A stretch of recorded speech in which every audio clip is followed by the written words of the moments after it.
ধীরে ধীরে ঝিমিয়ে পড়ে অস্তা চলে যাচ্ছেন, টিএমসির মতো অবস্থা। এই যায় অবস্থা, সময় ঘনিয়ে আসছে। আর এই সন্ধ্যার মুহূর্তে ঐতিহাসিক এই যে মাঠ, সুখ্যাত বলতে পারেন, কুখ্যাত বলতে পারেন, তেভাগা আন্দোলনের নামে এই মাঠের নাম। এর সঙ্গে অনেক ঐতিহাসিক ঘটনা জড়িয়ে আছে। পঞ্চায়েত ইলেকশনের আগে দুজন মার্ডার হয়েছিল এখানে। সেখানে আমরা একত্রিত হয়েছি পশ্চিমবাংলাকে হিংসা ও দুর্নীতি থেকে মুক্ত করে সোনার বাংলা গড়ার শপথ নেওয়ার জন্য। স্থানীয় সুধী নাগরিকবৃন্দ, মা বোনেরা, বিশাল সংখ্যায় আপনারা উপস্থিত হয়ে আমাদের মিটিং এর বক্তব্য শুনছেন, আপনাদের আমি অভিনন্দন জানাই। ভগবান মহাদেবের সামনে আমরা একত্রিত হয়ে শপথ নিচ্ছি বাংলায় ধর্মের শাসন গড়ার জন্য। আর আজকের মঞ্চে উপস্থিত আমাদের এই সাংগঠনিক মথুরাপুর জেলার মাননীয় সভাপতি নবেন্দ্র সুন্দর নস্কর, পাশে বসে আছেন শ্রী দীপঙ্কর জানা, প্রাক্তন জেলা সভাপতি তথা রাজ্যের নেতা, দুই বিভাগের ইনচার্জ। আমাদের এই জেলার প্রদেশ থেকে বিশেষভাবে এসেছেন নির্বাচন দেখার জন্য ইনচার্জ অনুপম ঘোষ। পাশেই এতক্ষণ যার বক্তব্য শুনছিলেন ডাক্তার ইন্দ্রনীল খান, যিনি একজন ক্যান্সারের ডাক্তার, যুব মোর্চার রাজ্য নেতা। এছাড়া আমাদের এখানে বেশ কয়েকজন কার্যকর্তা আছেন, আমি একবার খালি পরিচয় করে দিচ্ছি যারা এখানকার আমাদের এই পার্টির কাজকে নেতৃত্ব দিচ্ছেন, গ্রামে গঞ্জে পৌঁছে দিচ্ছেন। শাশ্বতী শাসমল আমাদের এই মন্ডলের প্রেসিডেন্ট, যার নেতৃত্বে সভা হচ্ছে আজকে। সঞ্জয় দাস জেলা সম্পাদক ঘোষক হিসাবে উপস্থিত। রামচন্দ্র প্রধান কনভেনর কাকদ্বীপের, সুবীর দাস মন্ডলের জিএস, প্রসেনজিৎ জিএস মন্ডল 4-এর, কার্তিক চন্দ্র মান্না জেলা সদস্য টিচার আছেন, কাশীনাথ ঘোড়াই বরিষ্ঠ কার্যকর্তা, সুবিমল দাস জেলা জিএস, শক্তিপদ সামন্ত জেলা জিএস ভাইস প্রেসিডেন্ট, বিপ্লব নায়েক জেলা সম্পাদক, বিকাশ প্রামাণিক জেলা জিএস, গৌর সুন্দর ঘোষ জেলা জিএস। এরা আজকে আমাদের এই মঞ্চে উপস্থিত আছেন। অশোক পোরকাই আমাদের এখানকার প্রাক্তন লোকসভার ক্যান্ডিডেট, যাকে আপনারা ভোট দিয়েছিলেন।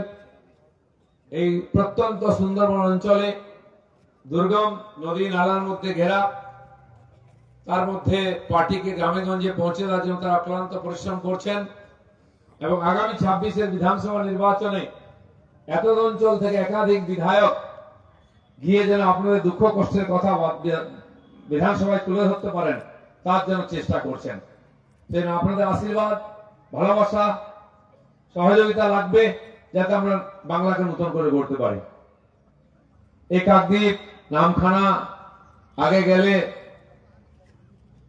পাথর প্রতিমা, রায়দিঘি, মন্দির বাজার থেকে আরম্ভ করে ওদিকে ক্যানিংয়ের দিকে চলে গেলে এই যে বিস্তীর্ণ সুন্দরবন এলাকা, একদিকে সমুদ্র, একদিকে জঙ্গল, প্রাকৃতিক ভাবে দুর্যোগ, দুর্গম, যাতায়াতের ব্যবস্থার অসুবিধা। এই ভয়ঙ্কর পরিস্থিতিতে এসে আমাদের পূর্বপুরুষরা বসতি গড়েছিলেন। একদিকে জলে জলে কুমির আর ডাঙায় বাঘ, তার সঙ্গে লড়াই করে জঙ্গল কেটে জমি আর বসতি স্থাপন করেছিলেন। কিছু লোক মেদিনীপুর থেকে এসেছিলেন, কিছু এখানকার পুরনো বাসিন্দা ছিলেন যারা এই ভয়ঙ্কর পরিস্থিতির মধ্যে ছিলেন। পরবর্তীকালে বাংলাদেশ থেকে বিতাড়িত বহু হিন্দু উদ্বাস্তু, তারা এসে এখানে ফিশিং এর যে টেকনোলজি নিয়ে এসে এই জায়গাকে তাদের বুদ্ধি দিয়ে, শক্তি দিয়ে আর উন্নত করেছেন, উর্বর করেছেন, সম্পন্ন করেছেন।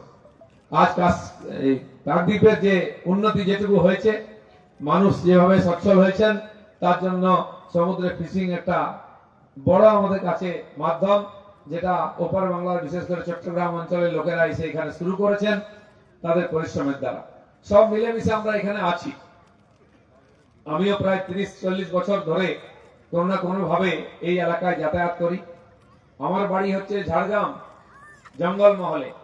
ওখানেও আমরা বাঘের সঙ্গে, হাতির সঙ্গে লড়াই করে আমাদের পূর্বপুরুষরা বেঁচে আছেন। এখনো রাস্তাঘাট, জল, বিদ্যুতের ব্যবস্থা হয়নি। ঠিক এখানেও বাঘের সঙ্গে লড়াই করে, কুমিরের সঙ্গে লড়াই করে আপনাদের পূর্বপুরুষরা থেকেছেন, বসতি স্থাপন করেছেন। খাওয়ার জল নাই, যাতায়াতের ব্যবস্থা নাই, নিজেরা নৌকো বানিয়ে নিয়ে যোগাযোগ করতেন। খুব বেশি পরিবর্তন হয়নি। এই ন্যাশনাল হাইওয়ে হয়েছে কেন্দ্রের টাকায়, ব্রিজ হচ্ছে কেন্দ্রের টাকায়। স্বাধীনতার পরে আজকে প্রায় ৭৮ বছর হয়ে গেল। কত সরকার এসছে রাজ্যে, কংগ্রেস এলো, সিপিএম ৩৪ বছর, টিএমসি ১৫ বছর পার করে দিল, কিন্তু উন্নতি কতটুকু হচ্ছে? কচ্ছপের গতিতে এগোচ্ছে। দুনিয়া কোথায় চলে গেল? ভারতবর্ষ স্বাধীন হওয়ার পরে অন্যান্য রাজ্য আমাদের চেয়ে পেছনে ছিল। পশ্চিমবঙ্গ সব দিক দিয়ে শিক্ষায়, শিল্পে, ব্যবসায় এগিয়েছিল। পশ্চিমবঙ্গের মানুষ পরিশ্রমী, বুদ্ধিমান, সৎ, ইমানদার। তারা পরিশ্রম করতে পারেন বলে আজকে সারা ভারতবর্ষে আমাদের প্রায় ৫০ লক্ষ ছেলে গিয়ে চাকরি করছে। সে লেবারের করুক, কন্ট্রাক্টর করুক, রাজমিস্ত্রি করুক, বেয়ারার হোক, বা ডাক্তার, ইঞ্জিনিয়ার, সায়েন্টিস্ট, প্রফেসর হোক। বাংলার লোকেদের যোগ্যতা আর বিশ্বাসযোগ্যতা দুটোই আছে। আর তাই পরিশ্রম করে সেই সময় আমরা বাংলাকে এগিয়ে নিয়ে গেছিলাম। ভারতবর্ষের মূল ইনকাম জিডিপির ২৪% এখান থেকে যেত, বাকি সারা ভারতবর্ষ মিলে ৭৫-৭৬% করত। আর তার স্বাধীনতার পরেও ছিল, কিন্তু পরপর সরকার বদলের সঙ্গে সঙ্গে আমাদের অধঃপতন হয়েছে, আমরা পেছন দিকে এগিয়েছি। তখন 22%, 24% এগিয়েছিল, সেটা সিপিএম 15% নিয়ে এসেছিল। এরা প্রায় 9% নিয়ে এসছে। বাকি রাজ্য এগিয়ে যাচ্ছে, আমরা পিছিয়ে যাচ্ছি। এখানকার লোক পরিশ্রম করে ভারতবর্ষের অর্থনীতিতে যে যোগদান করত, তাতে ভারতবর্ষের যে ইনকাম ছিল প্রত্যেক ব্যক্তি, আমরা তার চেয়ে 22% বেশি ইনকাম করতাম। তারা ১০০ টাকা দিনে ইনকাম করলে আমরা ১২২ টাকা করতাম। ১৯৭৫ সাল অব্দি চলেছে। ৭৫ থেকে ২৫-৫০ বছরে ঠিক উল্টো হয়ে গেছে। ভারত ১২২ টাকা ইনকাম করে, তো আমরা ১০০ টাকা ইনকাম করি। আমরা পিছিয়ে গেছি, গরিব হয়ে গেছে। অন্যান্য রাজ্যের মাথা পিছু বছরের ইনকাম ৬০,০০০-৭০,০০০ ছিল, আমাদের ছিল ১০-১৫ বছর আগে এরকম। ওরা ৩ গুণ বাড়িয়েছে। আমরা ১০০ টাকা পার করে, ওরা ১৫০ টাকা পার করে দিয়েছে। মানে আমরা ১ লাখ টাকা পার করেছি মাথা পিছু, তো ওরা ১.৫ লাখ টাকা পার করে দিয়েছে। ওরা এত দ্রুত গতিতে এগোচ্ছে, আমরা পিছিয়ে যাচ্ছি। সব জিনিসের অভাব, খাবার দাবার, থাকার জায়গা, খাওয়ার জল থেকে সব অভাব। School, college, hospital, doctor, master, police সবই অভাব। কারণ এখানে লুটের রাজত্ব চলছে। যত দিন যাচ্ছে তত লুট বাড়ছে। গরিব মানুষের পেটের যে রেশন মোদিজি পাঠাচ্ছেন, সেটাও সবটা পায় না লোকেরা। চাল, ডাল, গম পাচ্ছে সবাই। আমরা ডাল কোনোদিন দেখতে পেলাম না, ৫.৫ বছর হয়ে গেল। জ্যোতিপ্রিয় মল্লিক খেলেন ডাল, তারপরে গিয়ে জেলের ভাত খেলেন ২ বছর।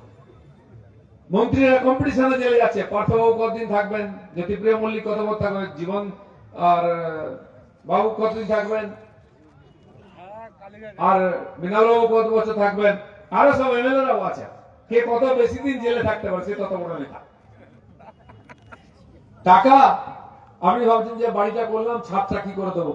ছাদ দিতে গেলে মেয়ের বিয়ে দেওয়া হবে না।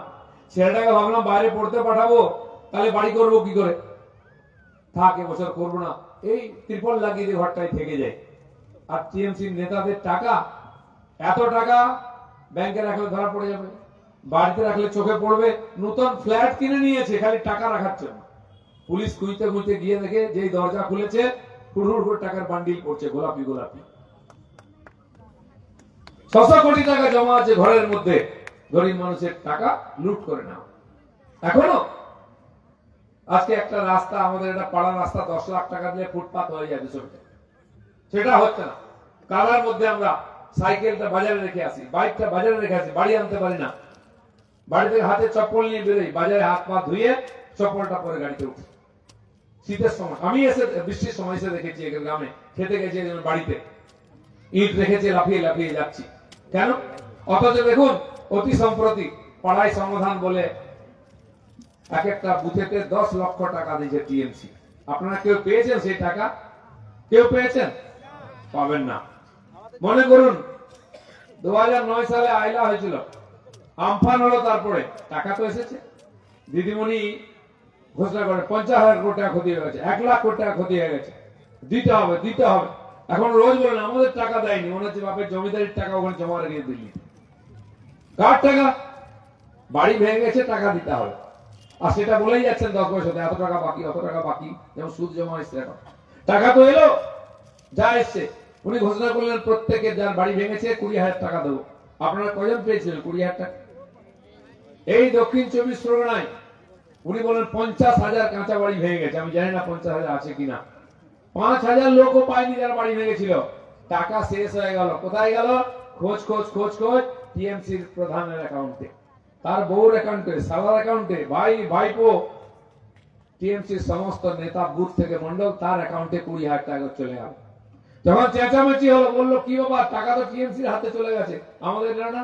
লোক বলছে আমি তো পেলাম না, টাকা চলে গেল। টিএম বলে ওটা ভুল করে চলে গেছে, সে টাকা ফেরত এলো না, সে টাকা আপনারা পেলেন না, মেরে দিল। 3 বছর 4 বছর আগে শুদ্ধ পানীয় জল দেওয়ার জন্য গ্রামে গ্রামে, বাড়ির সামনে, শহরে মোদিজি টাকা পাঠিয়েছেন 3,000 কোটি টাকা, 4,000 কোটি টাকা, 5,000 কোটি টাকা আসছে। টাকা ব্যাংকে জমা আছে। কবে হবে? ইলেকশন এলে খোঁড়াখুঁড়ি হবে। গত লোকসভা ইলেকশন আগে আবার মাটি খোঁড়া হলো পাড়ায় পাড়ায়, পঞ্চায়েত ইলেকশন হলো পাড়ায় পাড়ায় গর্ত খোঁড়া হচ্ছে। কি হচ্ছে? জল আসবে, পাইপ আসবে। জল এলো না, পাইপ না, আপনি পড়ে হাত পাবেন, হাঁটা যায় না। একে রাস্তা নেই, তারপর খুঁড়ে মাঝখান দিয়ে দিয়েছে। পাইপ যদি বা পুতলো, জল আসার আগে ইলেকশন হয়ে গেল, বলে এই ইলেকশন আসবে না, পরে ইলেকশন আসবে। কত ইলেকশন পার হয়ে গেল, জল দেখতে পেল না। আমি একটা গ্রামে গেছিলাম, দেখি কল লেগেছে ভেতরে। বলে হ্যাঁ গো, এ তো কল লেগেছে, জল আছে। বলে দাদা কল লাগলো, পাম্প লাগলো, ট্যাঙ্কি হলো, যেদিন বিডিও অফিস থেকে লোক দেখতে এলো সেই দিন জল চললো, ওরাও চলে গেল, জলও চলে গেল, আর কোনদিন জল আসে। এই ঢপবাজি সরকার মিথ্যা দিয়ে চালাচ্ছে। এই সমস্যা তো সারা পশ্চিমবঙ্গে জুড়ে, লুটপাট, মারকাট। আমরা এখানে যারা থাকি জলের মধ্যে থাকি, মাছ এখানকার বড় সম্পদ। ট্রলার নিয়ে গিয়ে, নৌকো নিয়ে গিয়ে, জালে কাঁটাতে আমরা মাছ ধরে ছিপে জীবনযাপন করি সারা বছর এতে।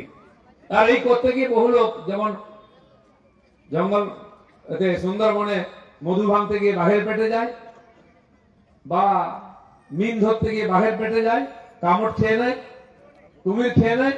ঠিক সেরকম মাছ ধরতে গেলে আর ঝড় ঝঞ্ঝায় উল্টে গিয়ে হারিয়ে যায় অনেকগুলো, বাংলাদেশ চলে যায়। নতুন কিছু না, যুগ যুগ ধরে চলছে। আমাদের পূর্বপুরুষরা এই বিপদ নিয়ে বেঁচে আছে। গ্রাম কি গ্রাম, বিধবা গ্রাম আছে, এরকম দেখেছি, আমিও গেছি। কিন্তু এই সব দুর্গম জায়গার উন্নতির জন্য প্রধানমন্ত্রী নরেন্দ্র মোদী 3 বছর আগে, 4 বছর আগে ব্লু রেভলিউশন করলেন। মানে জলকে কেন্দ্র করে নীল সমুদ্র।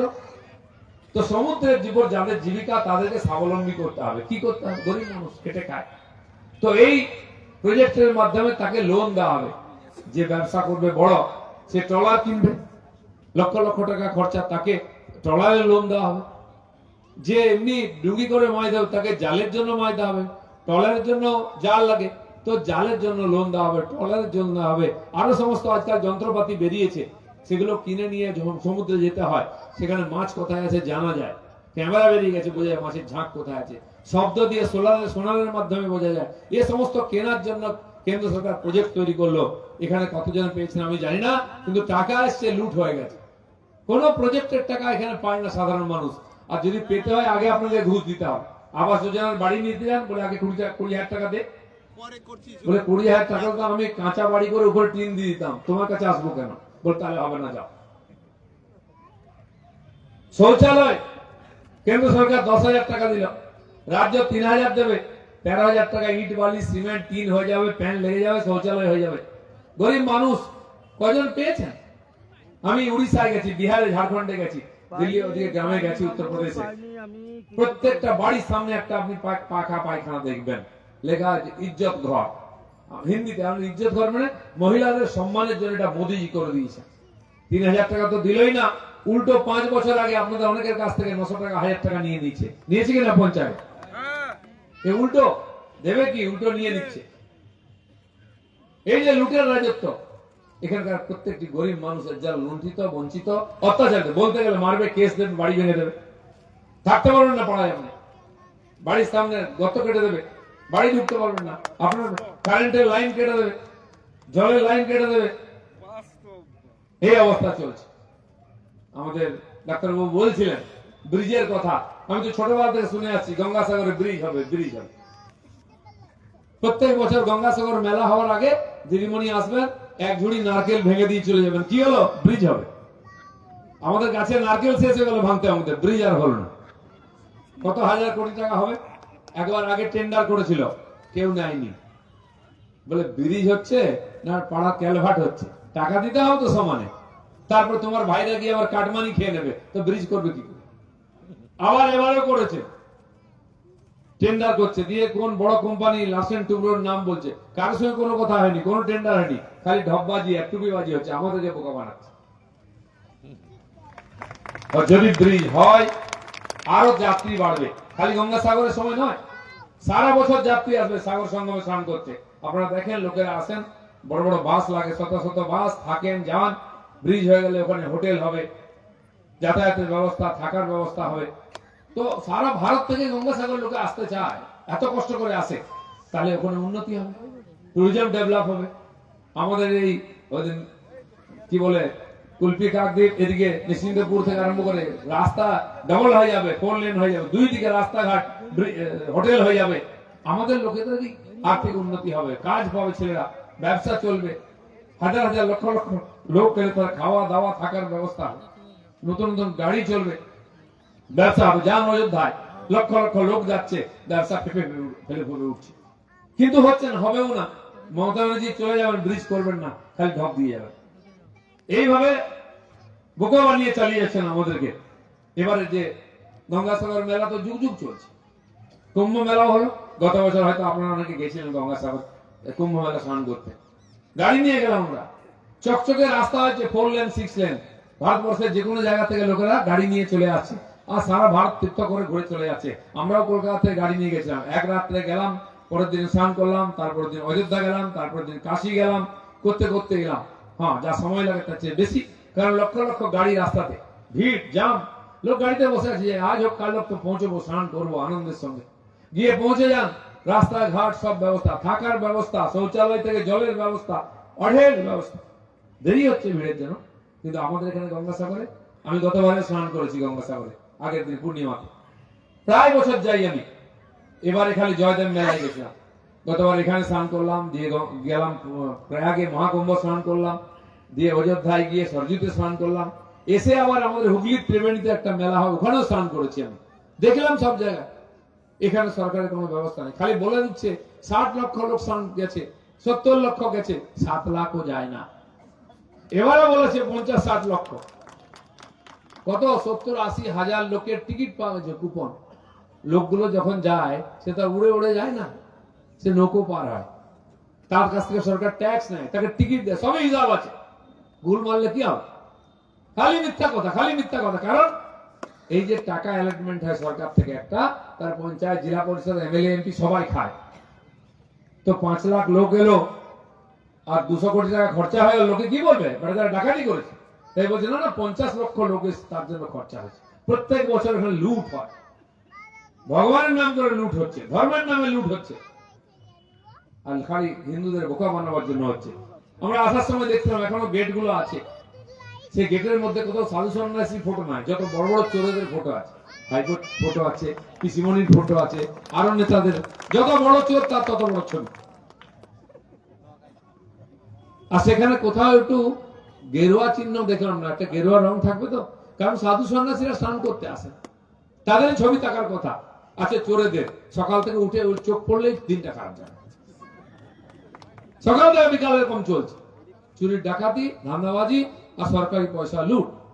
এইভাবে পশ্চিম বাংলাকে লুট করা হচ্ছে, কোনো উন্নয়ন হচ্ছে না।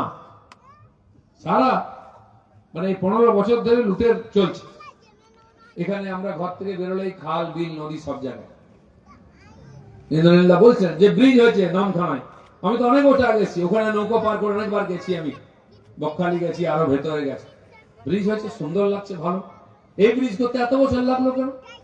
আরো অনেক খাল বিল আছে, সেখানে ব্রিজের কথা আসছে, ওগুলো ভুলে দিয়েছে, খালি বড় ব্রিজের স্বপ্ন দেখাচ্ছে। আরে ওগুলোর দরকার আছে, ওপাশে গ্রাম, আসতে গেলে আমাদের ঘুরে এই পাশে আসতে হচ্ছে, সোজাসুজি একটা সেতু কালভার্ট হয় না, কেন হয় না? এখানে যোগাযোগ ব্যবস্থা প্রথম হচ্ছে, এখানে ব্রিজ করতে হবে। ওখানে এই পাথর যাওয়ার যে ব্রিজ মিলন মোড়ের ওখানে, সেও আমি দেখেছি, কোম্পানির ঠেক থেকে রাস্তা এসেছে, আমি সাইকেল গাড়ি করে পার করে দিকে গেছি, আরএসএস এর কাজে আমি ঘুরতাম তখন, সে ব্রিজ হলো। কেন্দ্র সরকার টাকা দিলে কিচ্ছু হবে না, তার মধ্যে অর্ধেক খেয়ে নেবে। কলকাতার ফ্লাইওভার ভেঙে পড়ে গেল, সে স্টেডিয়াম ভেঙে পড়ে যাচ্ছে, সরকারি টাকা, এমন লুট হচ্ছে, সে সিমেন্টের জায়গায় বালি দিচ্ছে, কদিন টিকবে? যে যাবে ওখানে বসবে, যে পারবে সে চাপা পড়ে মরবে নিশ্চিত। এই চোরদের জন্য নিজেরা করবে না, টাকা এলে করবে না, লুট করে নেবে। তো চারিদিকে মানুষকে কষ্টের মধ্যে রেখে এটা করা হচ্ছে। তাই এখানে কোনো শিল্প নেই, কোনো ব্যবসার সুযোগ নেই, মানুষের হাতে টাকা নেই, তো কি করবে আমাদের ছেলে মেয়ে? আমি দুপুর থেকে এসেছি, এখানে অনেক লোক আসছে, কথা বলছিলাম, পুরনো লোকেরা 30-40 বছর আগে থেকে চিনি, বলছেন এখানে পাড়ায় কোনো ছেলে নেই, সব বাইরে চলে গেছে চাকরি করতে। আপনারা জানেন কদিন আগে মাননীয় মোদীজি এসেছিলেন, 17 তারিখ মালদায়, 18 তারিখ হচ্ছেন সিঙ্গুরে সভা হলো। কি করলেন উনি? প্রথম এসে উদ্বোধন করলেন প্রজেক্ট ট্রেন। ওখানে 6টা, এখানে 4টা, যত ট্রেন পশ্চিমবাংলা থেকে ছাড়ছে। ভালোই লাগলো যে প্রধানমন্ত্রী আমাদেরকে এত গুরুত্ব দিয়েছেন, যে সরকার তো কিছু করছে না, কমপক্ষে কেন্দ্র সরকার করুক, কিন্তু এত ট্রেন কেন দিচ্ছেন? তখনই জানলাম যখন দুর্গা পূজা হবে, শ্রীকৃষ্ণের জন্য মারামারি, ছেলেরা বাড়ি আসতে পারে না।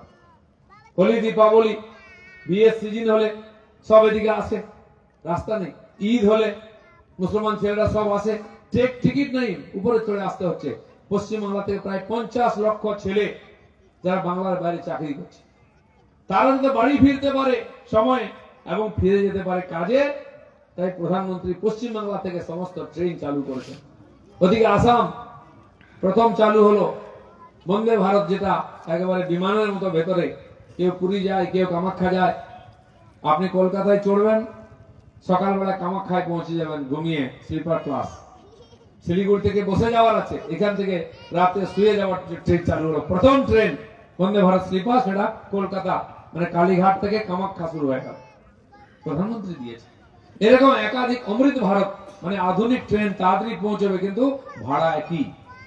মালদা থেকে যাচ্ছে, শিলিগুড়ি থেকে যাচ্ছে, আমাদের হাওড়া থেকে যাচ্ছে, সব দক্ষিণ ভারত, তামিলনাড়ু, কর্ণাটক, মুম্বাই, গুজরাট, কারণ ওদিকে আমাদের ছেলেরা চাকরি করে।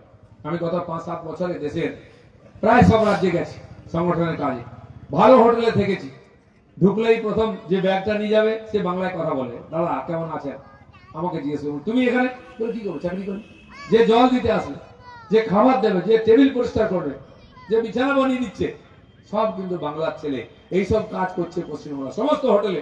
আন্দামান থেকে আমি জম্মু কাশ্মীর দেখেছি, গুজরাট থেকে আর কর্ণাটক, কেরল থেকে আর আসামের গুয়াহাটি, ত্রিপুরা পর্যন্ত যত হোটেলে বাংলার ছেলেরা কাছে, টোটো চালাচ্ছে, অটো চালাচ্ছে বাংলার ছেলেরা।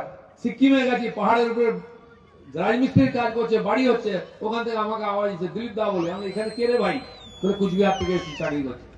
তো আমাদের সমস্ত ছেলে মেয়ে পেটের জন্য বুড়ো বাবা মাকে ছেড়ে, ছেলে বউ ছেড়ে চলে যাবে বাইরে। হঠাৎ কিছু হলে বাবা মার মুখ দেখতে পারবে না, মরা মুখটা দেখবে এসে। আর মরা মুখ তো হবেই, কারণ চিকিৎসার কোনো ব্যবস্থা নেই। হসপিটালে গেলে জানতে আর কেউ ফিরবে না। এখান থেকে পয়সা খরচা করে যায় চেন্নাই, ভেলোর, মুম্বাই, দিল্লি, খরচা করে জমি বিক্রি করে। কারণ দিদিমণি আমাদেরকে আয়ুষ্মান যোজনার 5 লাখ টাকা নিতে দেন না, যেটা মোদীজি দিয়েছেন। তাই গয়না বাড়ি জমি বিক্রি করতে যেতে হয়, যেতে যেতে অনেকের অবস্থা খারাপ, ওখানে গিয়ে থাকতে হয়। ওখানে হোটেল খুলেছে বাঙালি থাকার জন্য, রেস্টুরেন্ট বাঙালি, ওখানে যে কলেজে যোগাযোগ করে দিবে হসপিটালে, সেও বাঙালি ছেলে। এত বাঙালি যায় ওখানে। আমাদের মেদিনীপুরের লোকেরা সব কটক যায়, ভুবনেশ্বর যায়, ওখানে এমসি আমরা চিঠি লিখে দিই। তো পশ্চিমবঙ্গে কি আছে, পড়াশোনা করার জন্য ছেলেপুলে চলে যাচ্ছে কেরালা, কর্ণাটকে, দিল্লিতে, চাকরি করার জন্য চেন্নাই, ভেলোর, মুম্বাই, চিকিৎসার জন্য ওখানেও যেতে হচ্ছে। তো পশ্চিমবঙ্গে কি আছে, কিছু বুড়ো বুড়ি কোনো মতে বেঁচে আছি, থাকার উপায় নেই, তাই সারা দেশ এগোচ্ছে, পশ্চিমবাংলা পিছিয়ে যাচ্ছে এই দুর্নীতি আর লুটের জন্য। এর প্রতিবাদ করতে গেলে আপনাকে গুলি খেতে হবে, লাঠি খেতে হবে, নাহলে জেলে যেতে হবে। এখানকার নদী বাঁধ কেলেঙ্কারি সবাই জানি। আয়লার সময় টাকা এসলো 5,000 কত হাজার 100 কোটি টাকা। সিপিএম ছিল শেষ দিকটায়, যাওয়ার সময় হয়ে গেছে, টাকা আস্তে আস্তে ওরা চলে গেল, খরচা করতে পারেনি, এদের হাতে টাকা পড়লো। আমি সন্দেশখালী গেছি, ক্যানিং গেছি, আরো ভেতরে দ্বীপগুলোয় গেছি, এরকম বড় বড় 2তলা 3তলা বাড়ি। আমি ভাই এখানে বাড়ি, কি ব্যবসা চলে, কার বাড়ি এটা? বলছে টিএমসি নেতার বাড়ি। করতে গেল বলে 1 লাখ টাকা, 1 লাখ টাকা সমস্ত নেতাদের বাড়ি, পঞ্চায়েত থেকে মন্ডলের নেতা। তো আপনার বাড়ি করতে গেলে আপনাকে ভাঙা বাড়িতেই থাকতাম। রাস্তায় কোথায় ইট পড়বে, সে তো কাদার ভিতর দিয়ে হাঁটতে হবে, সব তো বাড়ির নেতার বাড়িতে ঢুকে গেছে। এই অবস্থা চলছে। সেই জন্য সমস্ত বাঁধ, তখন নদী বাঁধ পাকা হওয়ার ছিল, কেন্দ্র সরকার টাকা দিয়েছিল, সে টাকা লুট হয়ে গেল।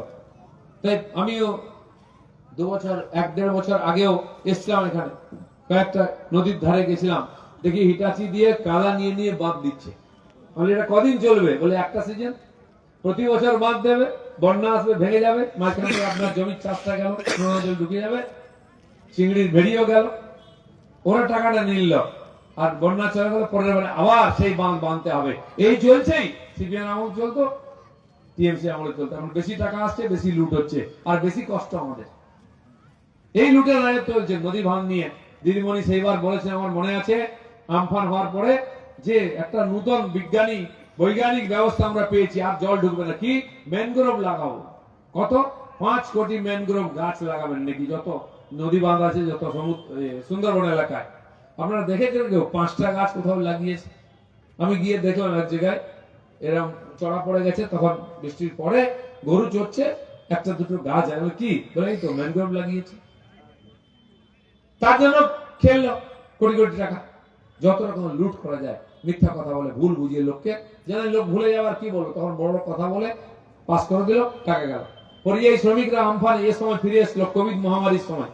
বলে তাদেরকে আমরা সহযোগিতা করবো যাতে ওরা ব্যবসা করতে পারে। 100 কোটি টাকা তাদের জন্য অ্যালটমেন্ট হয়ে গেল। 50 কোটি টাকা খরচা হয়েছিল, কোথায় খরচা হলো কেউ জানলো না, বাকি টাকা কোথায় গেল কেউ জানলো না, লুট হয়ে গেল। একটা কিছু বাহানা করে আপনার আমার ট্যাক্সের টাকাকে লুট করার চেষ্টা করা হচ্ছে। এখানে আমাদের, আমি যখন গঙ্গাসাগরের আগের থেকে তরমুজ চাষ হতো, আর লঙ্কা চাষ হতো, কি হতো কিনা? এই নামখানা কাকদ্বীপ এলাকার লঙ্কা তরমুজ খুব নাম ছিল। আজ তরমুজ কতটা হয়? আর নাই প্রায়, কারণ জমিতেই পচে যায়। ওখান থেকে বই নিয়ে এসে এখানে দিতে আড়তে, আপনার যা খরচা হবে, পরিশ্রমের টাকাটাও পাবেন না আপনি, ওটা তো ফাও দিতে হবে। কোনো ব্যবস্থা নেই এখানে। কেন একটা কোল্ড স্টোরেজ হবে না, যে লোক নিয়ে এসে জমা দেবে, দিয়ে দাও ব্যবসায়ীরা নিয়ে, তারপর তুমি যেখানে ইচ্ছে বিক্রি করো। আমাদের কাছে রাখার জায়গা নেই তো। আমার গ্রামের দিকেও তরমুজ চাষ হতো, জমির উপরে উঁচু করে ঢের করে দিত। যে খেলো গরু খেলো, ফেলে দিল, পচে যেত। কুমড়োর চাষ তাই হয়। এখন বাঁধাকপির চাষ 1 মাস পরে দেখবেন বাঁধাকপি জমিতে পড়ে আছে, জমির পাশ দিয়ে গেলে দুর্গন্ধ আসছে, পচে গেছে। কোনো কোল্ড স্টোর নেই জমি, আর চাষিরা যাতে ন্যায্য মূল্য পায় তার কোনো ব্যবস্থাও নেই। নামে কৃষক মন্ডি করেছে একটা করে, কৃষক বাজার কেন্দ্র সরকারের টাকায়, সেখানে ওই সবুজ সাথী সাইকেল রাখা হয়, ফিটিং হয়, আর মদ খাওয়া হয়, আর কিছু হয় না। চাষিকে বোকা বানানো হয়, 2 কিলো চাল ডাল ও ধানও বিক্রি হয় না। তো এখানকার যে প্রাকৃতিক ভাবে যেটা এই জমির জন্য উপযুক্ত, তরমুজ চাষ বা লঙ্কা চাষ, সেটা যাতে ভালো করে করা যায়, চাষিরা যাতে ঠিক সময় বিক্রি করতে পারে, কালেকশন করা যায়। তুমি ধান কিনছো, সেটা কেন কিনবে না? তার কোনো ব্যবস্থা নেই। এখানে মাছ ধরে নিয়ে আসার পরে মাছের দাম, বিশ্ব দরবারে অনেক দাম, সেই মাছ চলে যায় বাইরে। এখানে সেই মাছকে যদি প্রিজার্ভ করা যায়, যাতে প্রসেসিং করা যায়, ছোট ছোট ফ্যাক্টরি, আজকাল বিদেশে হয়েছে, বড় বড় জাহাজ সমুদ্রে মাছ ধরতে যায়, মাছ ধরে ওই জাহাজের মধ্যেই ফ্যাক্টরি কাটা হচ্ছে, প্যাকিং হচ্ছে, আর ওখান থেকে অন্য জাহাজ এসে নিয়ে চলে যাচ্ছে। আর এতটা না হলো এখানে আনার পরে, যেমন এখানে বরফ কলগুলো আছে আমাদের নদীর ধারে ধারে, এখানে প্রসেসিং সেন্টার তো হতেই পারত দুটো। সরকার যদি সহায়তা করে হতে পারে, তাহলে মাছ এখানেও প্রসেসিং প্যাকিং হয়ে বাইরে যেতে পারে, তাহলে ন্যায্য মূল্য পেতে পারি আমরা। যে মাছ ধরছে সারা জীবন মাছ ধরেই যাচ্ছে, তার বাড়িও তৈরি করতে পারলো না, কারণ পেট চলে, তার বেশি হয় না, কারণ যোগ্য দাম আমরা পাই না। এইভাবে বছর পর বছর চলছে, গরিব মানুষকে লুট করার জন্য। তার জন্য যে কেন্দ্র সহযোগিতা আসছে প্রকল্প, সে আবাস যোজনার বাড়ি বলুন, শৌচালয় বলুন, গ্যাস বলুন, বা চাল ডাল থেকে আরম্ভ করে মহিলাদের জন্য সেলফ হেল্প গ্রুপের জন্য লোন, বাচ্চাদের পড়াশোনার লোন, তাদের মিড ডে মিল, তাদের জামা কাপড়, সবকিছু লুট হচ্ছে। বাচ্চাদের জুতো 2 মাস পরে ছিঁড়ে যাচ্ছে। একটা স্কুলে টিভিতে দেখাচ্ছে জামা কাপড় নতুন পেয়েছে বাচ্চারা, সেগুলোকে ছিঁড়ে গেটে বেঁধে দিয়ে চলে গেছে। কি ব্যাপার? বলে নাটার মতো দিয়েছে, ও পরা যায় না জামা কাপড়। লুট হচ্ছে। সাইকেল ভ্যানের উপরে চড়িয়ে নিয়ে যাচ্ছে, কেন? বলে চেন নাই আর টিউব নাই, চালাও কি করে? এত লুট চলছে। এই লুটকে বন্ধ করতে হবে। পশ্চিমবাংলার গরিব মানুষকে যদি সরকারি সাহায্য পেতে হয়, আগে টাকা দিতে হবে। আর গ্রাম বাংলায় যে গরিব মানুষ, যাদের বাড়ি ঘর নাই, শৌচালয় নেই, মোদি তাদের জন্য টাকা পাঠাচ্ছে। তারা কারা? তারা এসটি, এসসি, ওবিসি, মাইনরিটি, গরিব মুসলমানরা, তারাই তো আছে গ্রামে বাংলায়। তাদের পেট কেটে, তাদের হকের টাকা মেরে এরা বড় লোক হচ্ছে, আর তাদেরকে দিনের পর দিন গরিব রেখেছে। নরেন্দ্র মোদী সেই ব্যক্তি, যিনি প্রথমবার এই গরিব মানুষের জন্য চেষ্টা করেছেন, তাই 5.5 বছর ধরে আমাদের ফ্রিতে রেশন দিচ্ছেন। 81 কোটি লোক ফ্রি রেশন খাচ্ছে, আর পাকিস্তান বাংলাদেশ দেখুন না খেয়ে মরছে, পয়সা দিলেও আটা পাওয়া যায় না। তিনি জানেন গরিব মানুষগুলো জীবনে বাড়ি করতে পারেন, তার বাড়ি করে দেবেন। শৌচালয় নেই, শৌচালয়ের জন্য টাকা দিচ্ছেন। একটা বুথে 70-80টা বাড়ি হওয়ার কথা, কটা হয়েছে? 7টা বাড়ি আমি দেখি না। টাকা কোথায় গেল? শৌচালয়ের টাকা কোথায় গেল? সব পেটে গেছে। আরে পেট থেকে টাকা বার করবো আমরা। 26 একবার সরকার বানিয়ে দিন, দেখবেন সব পেট থেকে বার করবো। বাড়ির 100 টাকা দামের পাতলা চালের ভাত খেতে হবে না, জেলে গিয়ে মোটা চালের ভাত খেতে হবে, মাথায় ইট দিয়ে ঘুমোতে হবে। সে ব্যবস্থা করবো আমরা। আর করেছি উড়িষ্যায়, ঝাড়খণ্ডে, বিহারে, দিল্লি, উত্তরপ্রদেশ, মহারাষ্ট্র, গুজরাট। দেখুন গিয়ে ঘুরতে যান, আপনি তীর্থ করতে যান, রাস্তাঘাট দেখুন, ঘর দর দেখুন, আসন আইন শৃঙ্খলা দেখুন। কারো হিম্মত নেই একবার চোখে তাকায় বা আপনাকে চমকায় বা লুট করে নেয়, গ্যাট কাটা পকেট মারে। আইন শৃঙ্খলা করেছে। আর এখানে আইন শৃঙ্খলা, মেয়ে স্কুলে গেলে আমরা চিন্তায় থাকি কখন ফিরবে, মেয়ে টিউশন গেলে চিন্তায় থাকি কখন ফিরবে, মায়েরা বউরা সন্ধ্যাবেলা বাজারে গেলে কখন ফিরবে চিন্তায় থাকে, 10 বার ফোন করি। কেন চিন্তায় থাকবো বলে সরকারকে আমরা ভোট দিয়ে জিতিয়েছি। একজন মহিলা মুখ্যমন্ত্রী হয়েছেন, আর পশ্চিমবাংলার কোন মহিলা আজকে সুরক্ষিত নন। এর পরিবর্তন চাই, সেই জন্য আমরা এসেছি আপনার কাছে পরিবর্তন সভা করতে। খালি সরকার গঠন করা যাবে না। মোদী চেয়েছেন ভারতবর্ষের প্রত্যেকটি গরিব মানুষের জীবনের পরিবর্তন হোক, স্বাবলম্বী হোক, তার ঘর হোক, দর হোক, সম্মানের সঙ্গে থাকুক, বাচ্চারা পড়াশোনা করুক। তাই তিনি যখন প্রধানমন্ত্রী হলেন 14 সালে, বলেছেন এটা গরিবের সরকার, গরিবের জন্যই কাজ করব আমি, এবং করেছেন। 30 কোটি গরিব মানুষ ছিল অতি দরিদ্র সীমার নিচে, যার বাড়িতে গ্যাস নেই, জল নেই, বিদ্যুৎ নাই, তার বাড়ি নাই। তার মধ্যে 28 কোটি মানুষকে 10 বছরে মোদীজি অতি দরিদ্র সীমার উপরে তুলেছেন এগুলো দিয়ে। এখনো কয়েক কোটি মানুষ আছেন যাদের জন্য চলছে চেষ্টা। যার নিজের জমি নেই, তাকে জমি কেনার টাকা দেওয়া যাতে বাড়ি করতে পারে। আগামী দিন এটাও আমরা করবো। সারা ভারতবর্ষ তার লাভ পাচ্ছে। কেবল পশ্চিমবাংলা মানুষ গরিব থেকে গরিব হয়ে যাচ্ছে। লুটের পর লুট চলছে, হিংসার পর হিংসা হচ্ছে। ইলেকশন এলেই ভয় থাকি, ভোট দিতে পারবো তো? ইলেকশন আসেনি, ভোটার লিস্ট সংশোধন হচ্ছে, এসআইআর হচ্ছে, তাতে কি মারামারি চলছে, কাটাকাটি চলছে, যুদ্ধ বেজে গেছে। যেন এখানে ফর্ম ফিল আপ করতে পারবেন না। পাশের বাড়ি একজন 3 জন লোক 5টা ভোটার হয়ে গেছে। অনেক লোকের হয়েছে, তার জীবনে ছেলে ছিল না কোনদিন, মনে দুঃখ ছিল। দেখা গেল তার বাড়িতে 2টো ছেলে হয়ে গেছে। কি গেল? বলে এই তো 2টো, এই ফর্ম 2টো আপনার। বলে আপনার ছেলে? বলে আমার আবার ছেলে কোথায়? বলে দেখুন না, সুরেশ বাবু আপনারই বাবা দেখিয়েছে, তার 2টো ফর্ম দিয়ে যাচ্ছে। কোথাকার কে? তার ছেলে। এরকম যেখানে সেখানে ভোটার ঢুকিয়ে দেওয়া আছে, কোথা থেকে কেউ জানে না, সেই ভোটে এরা জিতছে। 58 লক্ষ নাম বাদ গেছে। একজন তো 3টে ছেলে ছিল, তাকে বলছে আপনার 5টা ছেলে। বলে আমার কি করে 5টা ছেলে? বলে হ্যাঁ, আপনার আজ থেকে 5টা ছেলে। ছেলেপুলেও বেড়ে যাচ্ছে। কেন্দ্রীয় সরকারের যোজনায় সমস্ত প্রকল্পের নাম দিদিমণি পাল্টে দিলেন। স্বচ্ছ ভারতকে করে দিলেন নির্মল বাংলা, গ্রাম সড়ক যোজনা বাংলা গ্রাম সড়ক যোজনা। তো প্রকল্পের নাম পাল্টালো ঠিক আছে, টিএমসি নেতাদের বাপের নাম পাল্টে গেছে। শ্বশুরকে বাপ দেখিয়ে দিচ্ছে ভোটার লিস্ট। কোথা থেকে সে পাশের বাড়ির লোককে বাপ দেখিয়ে দিচ্ছে। এরকম ভুয়ো ভোটার হয়ে একদিন ভোট দিয়ে টিএমসি যেগুলো জিতেছে, এক একটা কেন্দ্রে 30, 40, 50, 60, 70 হাজার ভুয়ো ভোটার বেরিয়েছে। মমতা ব্যানার্জির কেন্দ্রে 44,500 ভোটার বেরিয়েছে। তাই তিনি এখানে যেতেন ভবানীপুরে, আর নন্দীগ্রামে গেলে হেরে যান। ববি হাকিমের কেন্দ্রে 66,000, শশী পাঁজার কেন্দ্রে 54,000 বাদ গেছে। বুঝুন কারা ভোটে যেতে ওরা। অনেক আমাকে বললেন দাদা ভোট তো আমরা দিই, আপনারা জিততে পারেন না। গেড়াকলটা দেখেছেন তো, কেন জিতি না? ভোট আপনারা দিয়েছেন, 2,38,00,000 ভোট পেয়েছি আমরা, তারপরে হেরে গেছি। কারণ ওই যে 50-60 লক্ষ বেশি ভোট, ওটা ওই চুরি করে ভূতের ভোট। একজন বলছে আমার পিসিমা কালকে কাঁদছিল, হ্যাঁ তোর পিসেটা মরে গেল, বড় মনটা খারাপ হয়, একা হয়ে গেছি। বলে পিসিমা তুমি চিন্তা করবে না, এবারে ভোট এলে ভোটের দিন তুমি স্কুলে যাবে, দেখবে পিসার সঙ্গে দেখা হয়ে যাবে। বলে মুখ পড়া, সে তো কত বছর আগে মরেছে, 5-7 বছর আগে, এখন কি করে দেখা হবে? বলে কেন? তো প্রত্যেক বছর ভোট দিয়ে যায় এসে। এবার তুমি যেও দেখবে পিসে মশাই ঠিক এসছে, পেয়ে যাবে। তো মরে গিয়ে টিএমসির নেতার বাপ কবে মরে গেছে, সে প্রতি বছর ভোট। বিখ্যাত সাংবাদিক সাহিত্যিক কলকাতার, তারাও প্রতি বছর ভোট দিচ্ছে সঙ্গের থেকে এসে। এই গেঁড়াকলটা চলছে বলে দিদিমণি জিতে বারবার সরকার করছেন। তাই এবারে ইলেকশন কমিশন ঠিক করেছে একবারে গামছানি কেড়ে দেবে, কোন ভুয়ো ভোটার রাখবে না, জল টস টস করে পড়ছে। তাই চিৎকার চেঁচামেচি মারামারি, এমএলএ গিয়ে দাপিয়ে বেড়াচ্ছে, নেতারা এই মেরে দেবো, হাত পা ভেঙে দেবো, এই করে দেবো, তাই করে দেবো, ভয় দেখিয়ে। এত সহজ নয়। এবার কিন্তু হিসাব হবে, খেলা হবে। খেলা তো শুরু হয়ে গেছে। চিৎকার চেঁচামেচি, ভয়, পিসি ভাইপো চিৎকার করে কাক বসতে দিচ্ছে না, চালে এমন অবস্থা। তো সেজন্য এবারের ভোট কিন্তু আমরা লড়বো। নির্বাচন কমিশন ভোট করাবে, দরকার হলে কেন্দ্রের বাহিনী ভেতরে থাকবে, বাইরে ভেতরে থাকবে। আপনাদের কাজ হচ্ছে নিজে ভোট দেওয়া, বাকিদের ভোট দেওয়ানো, যে চলুন এবারের ভোট পরিবর্তনের ভোট, পশ্চিমবাংলার ভাগ্য পরিবর্তনের ভোট। তাই 26-এর নির্বাচন টিএমসির বিসর্জন, এটা করতে হবে।